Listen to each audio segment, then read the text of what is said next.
Brighton Talk Sex, the sex education we never had at school. You're listening to Brighton Talk Sex. Okay, welcome to Brighton Talk Sex, and this afternoon I'm with Mike Lousada. Hi Michelle, thanks for having me on. That's all right, it's really wonderful to meet you. I would like to ask you about the world of trauma that you are supporting others to work through, and what specifically trauma means to you. Yeah, great questions, thank you. I have a really simple definition of trauma, which is anything that overwhelms the system. Mm-hmm. Anything that we perceive is asking more of us than we think or feel that we have the capacity to deal with in that moment. Right. So it leads to feelings of overwhelm. I also like Peter Levine's definition of trauma, where he says that trauma is a disorder of being unable to be in the here and now. So what trauma does is that it takes us out of presence. It takes us out of embodied presence significantly. And by extension, because it takes us out of presence, it takes us out of connection. We're not connected with ourselves, and we can't, of course, be connected with other people. So if we're talking about sex, intimacy, and relationship, those are two things which are really core to that: the ability to be present with yourself and in your body, and the ability to be present with the other person and in connection. So trauma really messes with those things. So it doesn't necessarily have to be sexual trauma as in a sexual abuse. It could be any form of trauma that's causing disruption to be able to relate. What happens with trauma is kind of consistent, that it creates fragmentation in our psyche and this inability to be present. And the sources of trauma are, unfortunately, manifold. There's many different types. There's sexual trauma, there's emotional trauma, there's physical trauma. There's also other things like medical trauma. So any invasive medical procedure, like a surgical operation where the skin is cut or there's something being put into the body in that way, those processes are actually trauma for the nervous system. And they may be necessary and life-saving, but they're still trauma for the system. And they can create dysregulation and disruption. And then there's also broader things like social trauma. So if you have a particular identification with a social status of, like, I've got a high-paid job, I'm respected, I'm the boss of this, and you lose your job, that can also be experienced as trauma. And then you've got the broader things which are moving away from the personal more into the collective. So you've got ancestral trauma, and I don't mean in some kind of new age way of trauma from ancestors, but quite literally. There's growing bodies of evidence that show that trauma is inherited through family lines. So they've done a lot of studies for people who survived the Holocaust and the children and grandchildren of them, comparing their nervous systems to regular subjects, and they've seen that there's a huge impact from that inherent trauma. And then of course we've got the collective trauma, what it means to be a woman in the Western culture or in the world today, or what it means to be a man in this culture, what it means just to be a human being, all that we're enduring right now, and at a bigger scale, the planetary trauma that's happening around what we're doing to the earth right now, and the changes that society and civilization is going through, which I think which is also laying down another level of trauma for people. So there's trauma at lots of different levels. But they all have a kind of consistent impact, taking us out of our bodies, taking us out of connection. So what kind of symptoms do you come across? It varies a lot from person to person, but lack of feeling embodied, lack of feeling one's own body. So in sexual intimacy, you might have a lack of sensation because the body goes to a kind of numbness if you check out.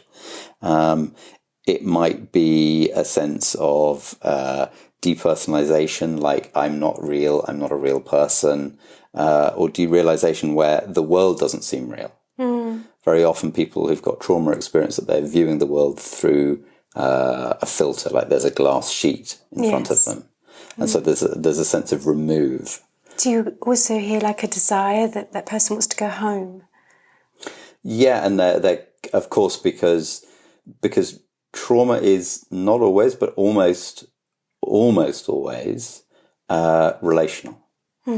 And so it's something that's happened as a violation of personal boundaries and what Stephen Porges calls a co-regulation violation, which is I have my nervous system regulating itself and you have your nervous system regulating itself. But if I do something to you that causes your nervous system to dysregulate, it's going to impact between us, and it creates a disruption between us. And so there's a dysregulation that happens between the two nervous systems. And it's in that connective dysregulation that we don't want. It's not safe for us to be in connection with other people. So we either want to please them, to calm them, to accommodate them, in order to make ourselves feel safe, or we go into avoidant patterns like withdrawing, freezing, dissociating, occasionally fighting, but that's a less strong response to trauma.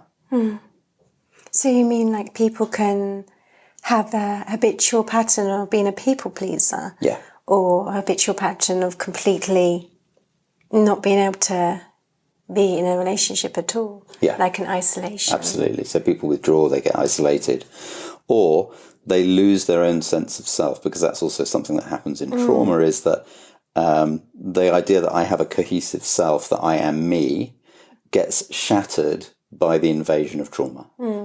And therefore I don't know who I am, especially in relation to others. And my need for safety will override my need for clear boundaries. And the way that I might create safety in such a situation is by keeping you happy and pleasing you. For example, if you have an alcoholic father who is nice when he's sober, violent and aggressive or abusive when he's drunk, you want to make sure that you keep on the good side of him, and you want to make sure when you see him, your radar is going to be very acute to whether is it safe to be with dad right now or not. And so you learn both, in a sense, you learn the great gift of empathy, which is to, feel the other person, because a lot of your attention is out there on the others, feeling like, is it safe to be around them? On the other hand, because so much of your attention is out there with other people, you lose connection with yourself. And you also get very good, potentially, at keeping the other person happy. Because so long as dad's happy, he's not going to be violent. A lot of that is about losing connection with yourself. And it's all about coming out of authentic connection. So how do these kind of things display in a relationship? Lots of ways, from subtle to glaringly obvious. More subtle ones are the kind of acquiescing, pleasing, submitting to the other person's will, submitting to what they want, not really knowing what you want. Other ones would include things like not really being in your body, not really feeling yourself, not really knowing. Some people report the experience of not really knowing whether they're hungry or not until suddenly they're like, I need to eat now. Because they're not actually tuned into their body and they're not feeling the subtle changes. It's like, I'm beginning to get hungry, which would be a normal, healthy response. So not listening to the signs of the body. And sometimes having a disconnect from feelings as they're expressed externally, but perhaps having a lot of sensitivity to what's going on inside. If you've got a lot of sensitivity and awareness of what's happening in the environment, what other people are feeling, then there's a reasonable chance that you've got some kind of something, you've learnt that somewhere. So there's a reasonable chance you've got some kind of trauma in your history. Do you support people to become more in tune with selves before considering relationship. Was what I mean is like knowing more about their boundaries, feeling sensation in their body before you'd go anywhere and taking them how it is to be in a relationship. It depends on the individual, and of course, if someone's in a relationship and they're they're already traumatized by something from their past, you can't really say to them, "Come out of that relationship." No, that's true. Go in isolation for a month. Go and live in a cave. What I meant is it you more like supporting them to build a relationship with themselves first? Yeah, very much that. Yeah, because it's really important to have that knowing yourself, that connection with your own body, your connection with your own inner experience and landscape. And then once you've done that, you can start to build the congruence between the inner and the outer experience. I'm sitting here feeling vulnerable, let's say, and I show you that I'm feeling vulnerable rather than putting on a smiley face and pretending like I feel really good about life, whereas inside I'm going, oh shit, I'm scared senseless. And so allowing that congruence, and it takes a lot of courage to do that, of course, because there's lots of things we learn in our childhood that we're not allowed to show. Vulnerability, fear, anger, happiness sometimes, sexual desire, certainly. And so we have to overwrite that old programming and allow ourselves to be who we are. But the journey for all of that, for me, is about coming down into our bodies. So one of the things with trauma is that we very typically get disconnected from our body, because the experience of really feeling what's in our body is overwhelming and too much by definition. And therefore, the intelligent, safe defense mechanism against that is to come out of our body. And I think it's also important for people to recognize if that's their experience, that's your body and your nervous system doing exactly what it's designed to do to keep you safe and alive. It's not like you're broken and there's something wrong with you. Your nervous system is absolutely operating in the way it's designed to do. It just happens to have some negative repercussions, like perhaps having challenges around relationship and intimacy. But it's not that there's something wrong with you. And of course, it can be recalibrated so you can come back into your body and come back into connection. But when we start that journey down into our bodies, I feel that it's like a plane coming down to land. And when the plane comes down to land, it goes through layers of cloud. And those layers of cloud are layers of memory, emotion, and potentially trauma that we're storing in our system. And of course, when you're in the cloud, it feels like there's only cloud. I can't see anything. It's terrifying. But it's important to remember that it's just an experience and it will pass. You're not going back into the trauma again. No, it happened. It's not It happening. happened. It had a beginning, a middle, and an end. And that's something else that happens in trauma, is that our hippocampus, which regulates that we know when stuff happened, i.e. in the past, gets overwhelmed by trauma. And so it thinks that the bad thing that happened back then is still happening now. So part of the recalibration is often to help people understand that they're here in the present now and that they're not back in the bad situation from the past. So as you start to come into your body, you go through these layers of cloud. And then you come down into the deeper experience of yourself. And from an energetic perspective, it feels to me like, our body is a vessel for life force energy. And, if we were all completely open and relaxed and kind of fully healthy and integrated state, we'd all essentially be in a kind of life force energy orgasm situation at all times. And of course we're not, because we have negative experiences, whether that's trauma or not. We have limiting self-beliefs, etc., etc. So the channel that our body is for energy starts to contract. See it like a tube or a cylinder coming through our bodies. That's the open channel for our energy. And when we have fear is, the nature of fear is contraction. So as soon as we have fear, we have trauma, we have challenging emotions, we have negative self-beliefs, that channel of energy starts to contract. Now, as you start to drop down into your body, you're going to start to feel all the blockages in the pipe, as it were. That's another way to talk about those layers of cloud that the plane goes down through. But as you go through them and you experience them gently and you release them, the channel, the vessel of your energy pipe starts to open and expand, and you can feel more aliveness in there. Mm-hmm. And so for me, that's the healing journey, is to kind of unblock the pipe and allow more life force energy to come through. So we gradually allow ourselves to feel more and more sensation. We allow ourselves to feel more and more sensation, and we allow ourselves to feel more of ourself. Mm-hmm. Because one thing that happens in trauma is there's a place I better not go in myself. Well, it feels like a painful place to go. Because it's very painful. It is a painful place to go. Mm. And again, your brain is trying to keep you safe by telling you don't go there, it's a painful place. But of course that is a protection mechanism, which is useful but also limiting, because it means there's places in your psyche you can't go. Mm. And so you don't fully inhabit yourself. And I feel like the journey for everyone is to fully come into their bodies and fully inhabit the fullness of the extraordinariness of everyone's unique being. Mm-hmm. To me, this is, the definition of eros energy, of life force energy, is the drive to be uniquely, extraordinarily yourself in all of its fullness. Mm-hmm. And that expresses itself in lots of different ways. Mm.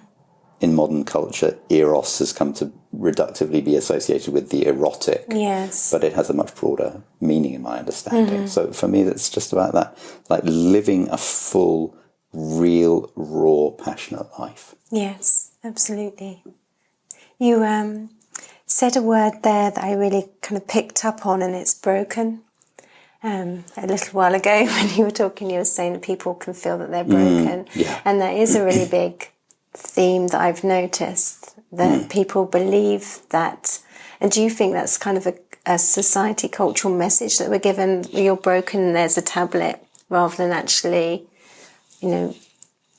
coming to meet the pain, that we go somewhere with this idea that we're going to be fixed, so therefore we must be broken.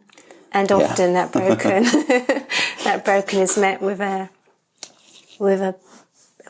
tablet to cover up this idea of being broken. So the broken isn't, I'm just curious as to why we've all got this message. Yeah, I think I love that inquiry. I think there's so many specious concepts in what you've just outlined as the cultural meme around all of this stuff. It's like, we're broken. No, you're just having the unique experience that you're having. There's some place to get to be fixed. No, we're just on an endless journey. Mm-hmm. In this life and, in my perspective, beyond. Mm-hmm. Just the soul's deep journey, and it's not a place that we arrive at. It's like, here I am. I've arrived. It's all over now. Yes. Because that's not the nature of life. The nature of life is constant change. It just shows a language as well that we use that can then... It's so limiting and prescriptive. Yes. And then, speaking of prescriptions, of course, you've got the pharmacological element, the big pharma aspect of things, of course, which is not really interested in curing diseases, more in creating pharmacological dependence. Mm-hmm. And there's a lot of studies that actually show that all of these psychopharmacological drugs don't actually work. And they have huge, huge detrimental side effects.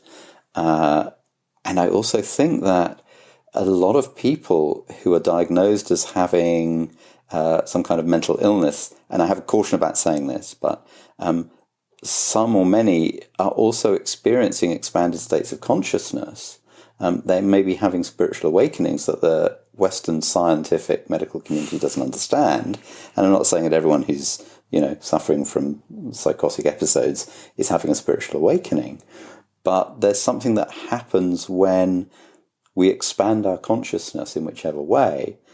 It takes us out of our default mode network, the part of our brain that actually creates a sense of identity and ego self, into the unknown. And that's very destabilizing. Mm. And of course, it depends how much resources a person has to be able to cope with those expansions and all the rest of it. But I think in some cases, people are actually having spiritual experiences and then don't have a frame with which to integrate what's been going on for them, start behaving oddly, and then that gets diagnosed as psychotic or something on some kind of spectrum. So I think there's a lot of problems with all of that. And I'm not saying, just to be clear, I'm not saying that there isn't such a thing as mental illness, because clearly there are people who have real psychological and hormonal imbalances and all kinds of stuff like that.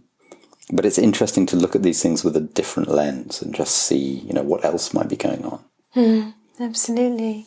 Do you approach people with more of like a body-mind medicine? I mean, we've just spoken about the way that modern medicine meets us with the tablets or purely counselling. But if the trauma is because there's a not wanting to be in the body, then surely some kind of body medicine needs to be included in this. It always struck me as really weird that Western science has parsed out the psychological and emotional and the physiological, like they're two separate things. And clearly that's not the case, because, every client has both a mind and a body. And they're an integrated holistic organism consisting of at least those two parts. Yes. And we can talk about, what else is there, but they've definitely at least got a mind and a body. And what I see consistently from my work, and I'm sure you do in yours, is that the things that affect us psychologically also have an impact on the body. I feel like the body is the soul and our history made visible. And so when we touch someone's body, we're also touching their soul at a very deep level. We're touching the physical manifestation of that deep, essential part of themselves. And that's actually, if you think about that, it's a very beautiful idea, beautiful way to consider touch and bodies. But for me, it's impossible that stuff that shows up in the body doesn't have some underlying psychoemotive root to it. Because what I found time and again is, illnesses and diseases and even like simple things to muscle tensions and stuff like that. If you go in and explore them at the body level, what comes is there's an emotional root cause underneath all of that. There's a belief or an experience or something that's caused that to occur. And you can say, well, things just happen physically to people. People are born with congenital problems or so on. And that's also true, of course. But, in very large part, it feels like a lot of the things that our bodies are showing up really arise out of these unexpressed psychological and emotional things that then kind of filter their way down into the body. It's almost like a thought is quite a light form of energy, and it condenses over time into physical matter. And as it condenses into physical matter, it takes form which has some impact on the body. Again, a simple example would be fear is contraction, right? We all know that when you get scared, you want to curl up in a ball. Or you feel a contraction in your gut or in your chest or your throat or something like that. We're all familiar with that experience. So, if you're holding fear on a habitual basis, you're going to be creating physical contractions in some points in your body. Now, if you hold physical contractions long enough in a certain place, you're reducing blood supply, you're reducing essential nutrients to that area. Something's going to go wrong at some point. Or that part is contracted and it's pulling on another part or putting pressure on another part. And that in turn is going to have an impact. So it's kind of easy to see how emotional stuff has a physical impact. And it's quite astonishing to me that if I talk to most doctors in like most GPs in the Western world about this stuff, they have no understanding of it at all, which is kind of weird. Yeah, I find it crazy myself. It's like the one place a person doesn't want to go is the place where they clearly need to go. The body. Yeah. Yeah. And we all know that we live in a culture which supports the output of the mind rather than the excellence of the joy of being in the body. And what a field of intelligence is being missed out as well. Absolutely. Intelligence. Yeah. And I think this is one of the problems that we're experiencing in society right now, in human planetary consciousness, is we've kind of reached the limitations of where we can go with the mind alone. Yes, absolutely. And coming out of connection with our bodies, as Western culture has done, is what is causing us to be able to despoil the planet in the way that we are and cause all the problems to the planet, because when you're in your body, you're going to feel the environment that you're in, because your body doesn't exist as separate from the land you walk on, the air that you breathe, the water that you drink. No. And so as you get more conscious and more sensitive in your body, you're going to start feeling like, I don't want to drink this water. This is not good water. This air is not good for me. I need to move somewhere. And move their body. And move their body as well.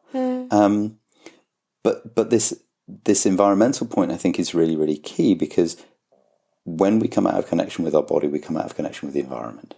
And that enables us to do what we do to the planet.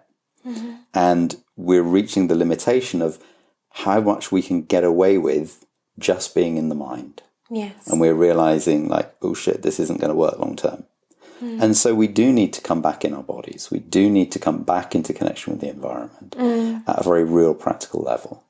Otherwise, the future of humanity is looking pretty grim, unfortunately. I also believe, like, personally, you can't keep growing up without growing down as well. There's this whole thing. Growth, we do growth need goes something. both ways. It does go both ways. Yeah, absolutely. Yeah. And so, we go into the superconscious, the higher unconscious. As we expand into those higher states, our consciousness also goes into the deeper, the lower states, the formative unconscious.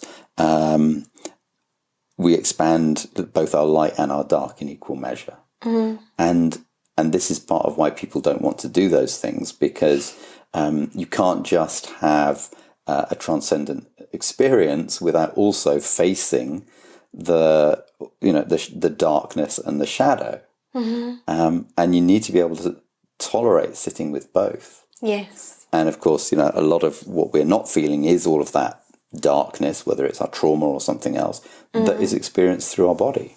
Again, that goes down to maybe culture and medicine, in that tablets, for example, creates supported avoidance. Yeah, absolutely. Rather than meeting our pain, we avoid our pain. There's a huge culture of avoiding pain.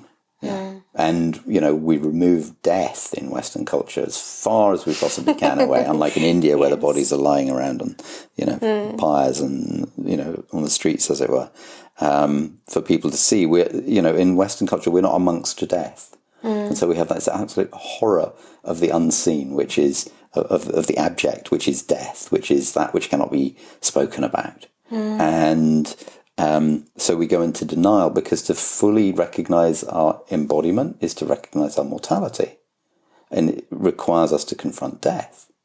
So again, that's something that most people in the West don't really want to do. No. It was interesting, have a podcast about sexuality, and I often end up speaking about death. But for me, they're totally linked. They're two sides of the same coin. Absolutely. You can't have sex, which is life force energy, without death. No. And that's our cycle of life as well. And that's the cycle of life. If you want to understand how it is to be human, just go and look at nature. Nature will teach you all the things you need to know, right? The seasons, everything changes. There's constant change. So we constantly change. Things are born, things live, they die. That's going to happen with us. We need to be willing to confront that reality in ourselves if we really want to live fully, because you can't live fully unless you really understand death. So yeah, I believe it's death that has taught me to live fully. Yeah, absolutely. And that's why, so obviously if people have like near misses or something with death, they feel like I'm going to make every day count. I think it's also why people go out and do extreme sports, because like climbing up the face of Yosemite or stuff like that, right? Because when you're that close to death, if you make a mistake, it's fatal. That's when you're going to feel most alive. Yes. So we have to be willing to put ourselves in the face of these places and let ourselves feel all of that in order to feel the fullness of our eros energy, the fullness of our aliveness, the fullness of what an extraordinary experience it is just to be alive, just to have a body. Yeah, it hurts sometimes and it feels shit and it's, it gets angry and sad and vulnerable and all the rest of it. But my God, what an incredible experience to be alive. I suppose from what you're saying, we've got to this point where life isn't a thought, life is a feeling, and we've maybe lost that along the way, that we've been thinking life so much and not feeling it. Yeah. Well, and that supports trauma because we're not wanting to feel anything. Yes. It supports the trauma staying in the system. Yes. The thing with trauma is it's less important whether something bad happens to you or not, and more important how you process it afterwards, particularly in the 10 days following a traumatic event. So those people who, let's say there's a multiple car pile up on the motorway and many people are impacted. Some people will develop PTSD, post-traumatic stress disorder. Other people will kind of get on with their lives in a much healthier way. And the difference is how they respond in their bodies afterwards. So do they let their bodies complete the natural impulse, which is to shake, to cry, to emote, to feel all the painful feelings? Or do they pretend like, I'm fine, which is a very, British or Western thing to say. Yes. I'm not going to tell you what it stands for. You're in a 20 car pile up and you get out and say, oh my God, how are you? Like, I'm fine. No, you're really not. No. You're traumatized, you're distressed, you're emotional, you're vulnerable. Fucking insecure, neurotic and emotional. Emotional, absolutely. Yeah. And the other important thing about trauma recovery is community. Is having people around you that can support you and nourish you, with whom you can be authentically yourself and express those feelings. And if your body needs to shake or cry or sob or laugh hysterically, all of those are really healthy releases of trauma. So people who do that and are supported amongst community are much more likely to continue to develop healthily and not have the trauma continue to impact them. If we don't have those things, particularly in the next 10 days after the traumatic event, we're much more likely to develop PTSD. Right. And just because you've got PTSD doesn't mean it can't be resolved. But, if something bad happens, God forbid, but it's important to recognize you need to listen to your body and let it do what it needs to do in order to release the very intense levels of neurochemicals that have been injected into your body in order for you to survive. Because otherwise those chemicals get stored in the system. They clog up the energy pipe, if you like, as we were talking about earlier, so that there's less life force available to you. So we're really not being taught this then, even with how sex and intimacy is affects how sex and intimacy is affected by trauma. We're still taught to seek externally the answer, seek the answer in another, or seek the answer in medication, when actually the answer to our trauma is internal. Absolutely. And it's internal and external, because remember that most trauma is a relational violation, and so therefore it also needs to be healed in a relational field. Right.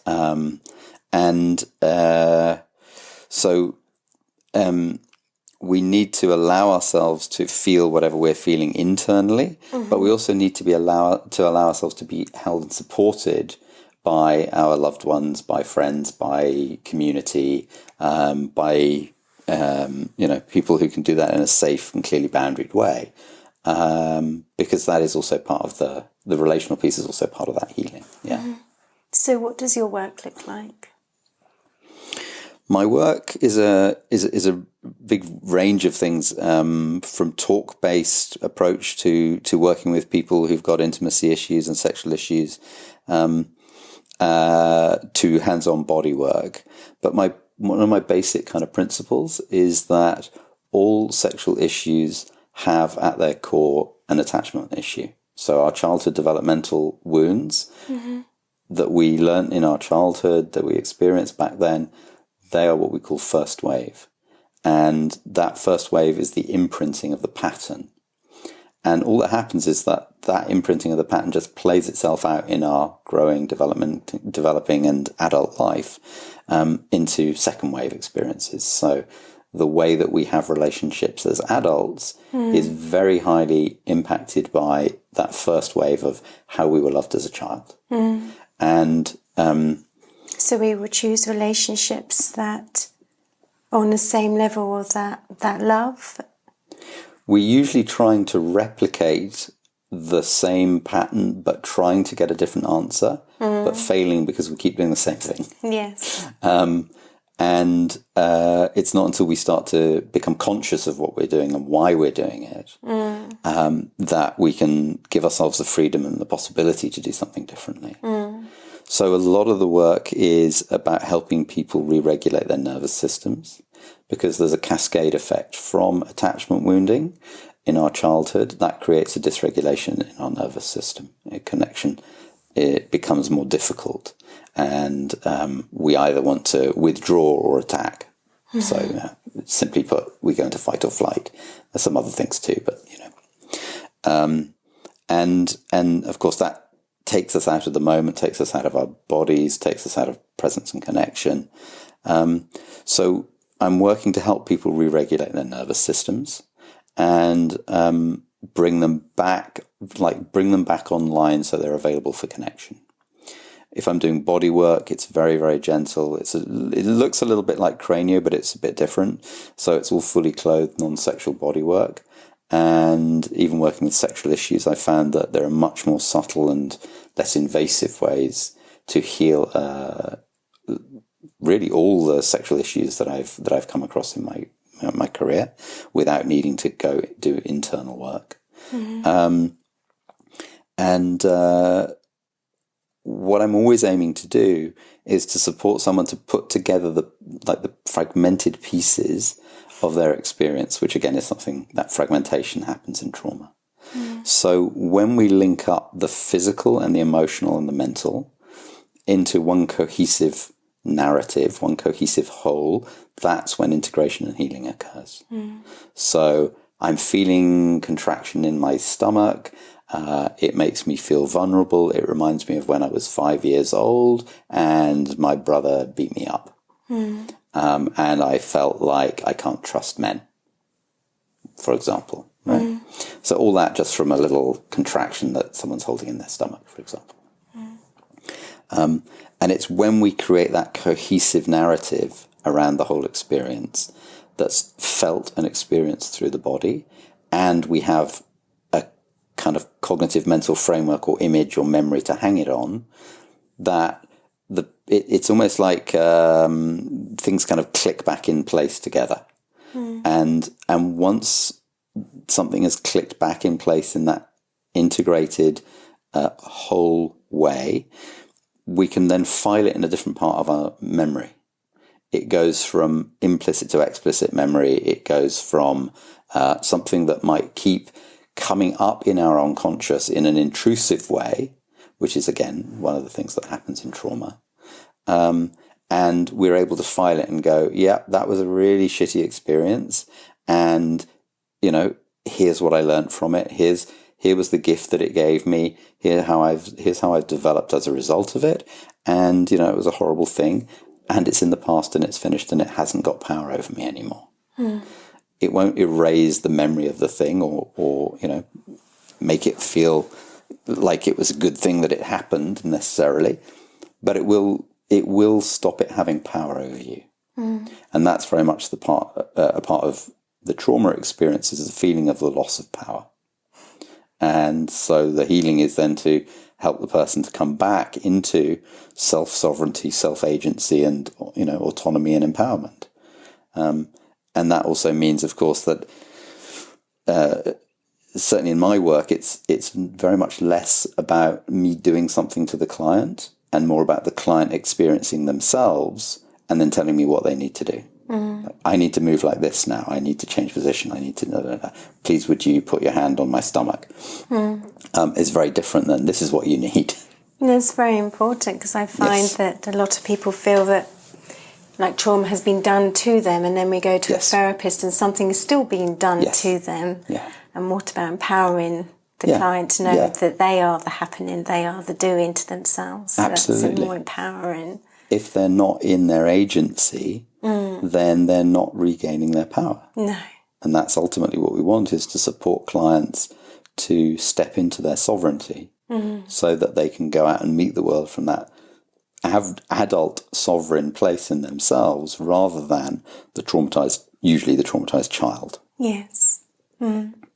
So in the world of trauma, or trauma medicine, let's say, do you have any constructive criticism or any feelings that where you feel that we're going wrong and how we approach it? I think that the field of trauma has grown exponentially in the last, certainly 20, maybe even in the last 10 years. Our understanding of it has exponentially increased, which is fantastic. I think that old-fashioned methods of breaking through resistances and de-armoring in a quite violent and violating way. De-armoring, ouch. And there's different ways to de-arm, and de-armoring means lots of different things to lots of different people, but certainly, kind of old school approaches to working with that involved like very, very deep tissue, very painful, forced, violating work. And yes, they brought up emotions, but they also had quite a strong propensity to re-traumatize people. And it doesn't feel ethical to me if you're saying, well, 7 times out of 10, it's really effective. 3 times out of 10, people get traumatized, but mostly it's good. Rule number 1 should be Hippocratic Oath, do no harm. So anything that shows a likelihood of doing some harm to people, we need to rethink those techniques. So I think it's really important to be much more gentle, be much more loving to yourself as a practitioner toward the client. And remember that defenses exist for a reason. They're not there to be smashed. No. It's a bit like, if a guy's broken his leg and he's leaning on his crutch, you wouldn't kick the crutch away from under him and say, you need to walk now. The crutch is there because he can't walk. So, you need to love the defenses into softness rather than push them, make them harder, or try and smash through them.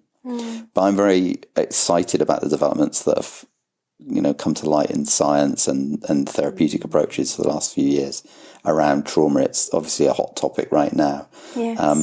I'm very interested also in how we heal collective trauma, because collective trauma is something that we are all experiencing.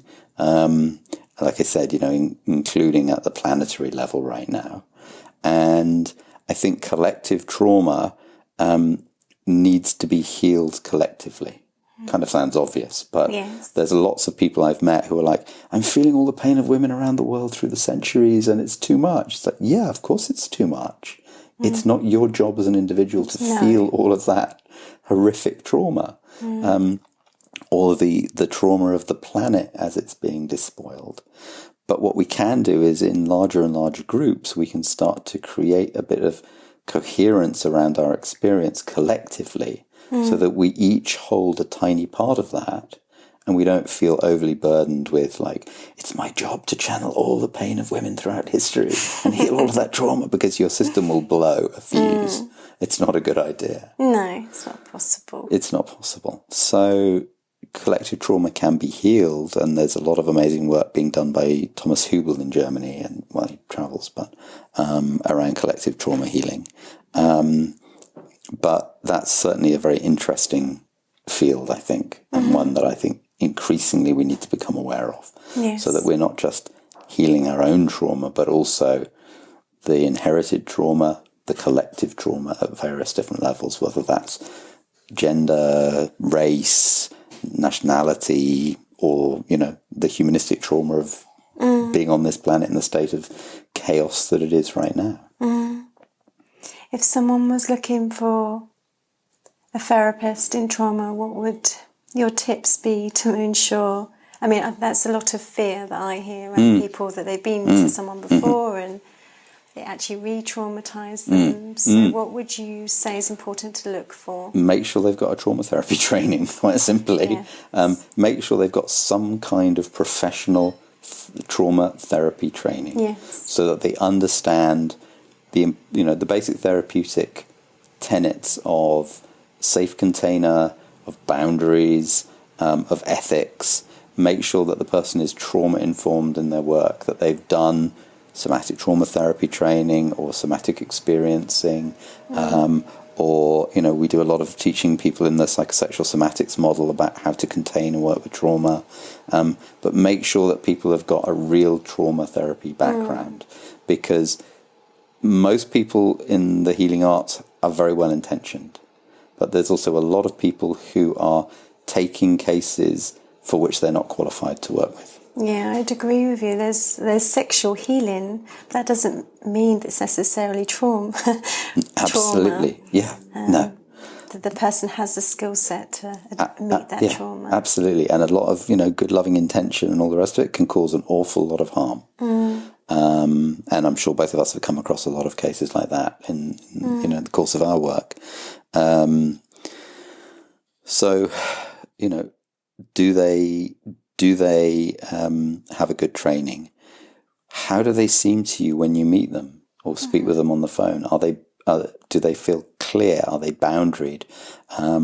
Do they have a professional persona, or does it seem like it's a bit unclear what's them and what's personal and what's professional? All of this is stuff around the need to create a safe container, which of course, when there's an experience of trauma, the container hasn't been safe. So it's exponentially more important when dealing with trauma to create that safe container, rather than just doing, let's just say, other sexual healing or, other general healing work or even other therapy work.